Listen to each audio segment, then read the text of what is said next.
श्री शिवाय नमस्तुभ्यं। स्वागत है आपका हमारे शिव छाया चैनल पे। आज हम आपके लिए कार्तिक मास की 5वें दिन की कहानी लेकर आए हैं। एक समय की बात है, एक घर में एक मियाँ बीवी और उनका एक बेटा और बहू थे। यानी घर में केवल 4 लोग ही रहते थे। उनका समय बहुत ही आनंद में बीत रहा था।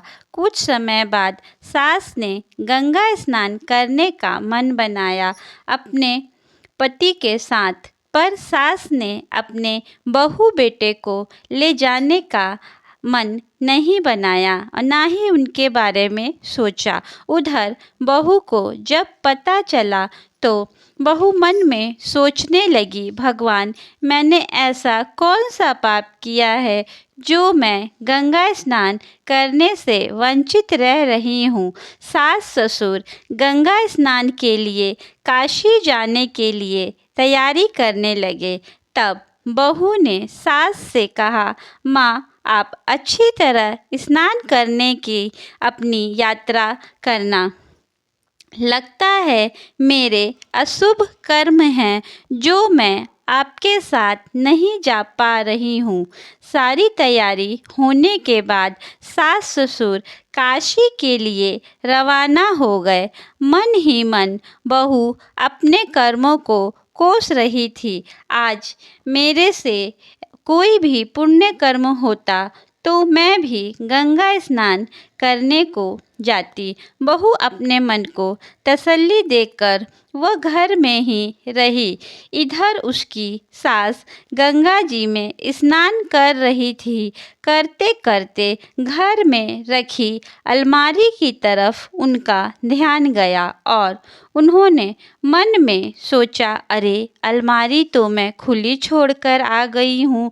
कहीं मैं भी कैसी बेवकूफ़ औरत हूँ, देख कर ही नहीं आई। पीठ पीछे बहू सारे गहने निकाल लेगी। ये विचार करते समय वह स्नान कर रही थी कि अचानक हाथ में पहनी हुई अंगूठी हाथ से निकलकर गंगा जी में गिर गई। अब सास को चिंता हुई कि मेरी अंगूठी भी गंगा जी में गिर गई। उसका सारा ध्यान गंगा स्नान में ना होकर बस घर की अलमारी में था और उधर बहू सोच रही थी कि देखो, अगर मैंने कोई शुभ कर्म किया होता तो आज मैं भी गंगा स्नान के लिए जाती।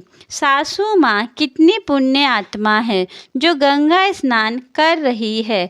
ये विचार करते करते वो एक कठौती लेकर आई और उसको पानी से भर दिया और सोचने लगी, सासू माँ वहाँ गंगा स्नान कर रही है और मैं यहाँ कठौती में ही स्नान कर लेती हूँ। यह विचार करके जैसे ही वो कठौती में बैठी तो उसके हाथ में सासू माँ की अंगूठी आ गई। उसने सोचा, ये अंगूठी यहाँ कैसे?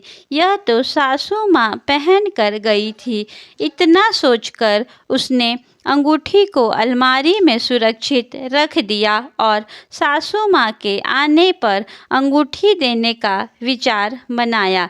सारी यात्रा और गंगा स्नान करके सास घर लौट आई। बहू ने पूछा, माँ, आपकी यात्रा कुशल तो रही ना? सास ने सारी यात्रा के बारे में बहू को बताया और कहा, बहू, गंगा स्नान में तो मेरा मन लगा ही नहीं। तो बहू ने पूछा, क्यों माँ, आपका गंगा स्नान में मन क्यों नहीं लगा? ऐसा क्यों कह रही हो? मैंने तो आपको कह कर भेजा था कि आप यहाँ की चिंता मत करना, मैं यहाँ सब संभाल लूँगी। तब सास ने कहा, बहू, गंगा स्नान करते वक्त मेरा सारा ध्यान घर की अलमारी में था और यही सोच सोच कर मैं स्नान कर रही थी। तब जाने कब मेरे हाथ की अंगूठी निकलकर गंगा जी में गिर गई। अब तू ही बता, बाकी यात्रा में मेरा मन कैसे लगेगा? इसलिए मैं गंगा स्नान में मन नहीं लगा। जब सास ये बात कह रही थी तब बहू ने अलमारी में से वह अंगूठी निकालकर सास को दिया और कहा, माँ, क्या आप इसी अंगूठी की बात कर रही हैं? तब सास ने कहा, हाँ, बात तो मैं इसी अंगूठी की कर रही हूँ, लेकिन यह तो गंगा जी में गिर गई थी, यहाँ तेरे पास कैसे आई? तब बहू ने जवाब देते हुए कहा, माँ, जब आप गंगा स्नान कर रही थी तो मेरे मन में आया, आप कितनी पुण्यवान हैं जो गंगा स्नान का अवसर मिला। मेरे कैसे बेकार कर्म हैं जो मैं स्नान करने नहीं जा पाई। इतना सोचने के बाद मैंने कठौती में पानी भरा और पानी में गंगा जी को मानकर स्नान कर लिया।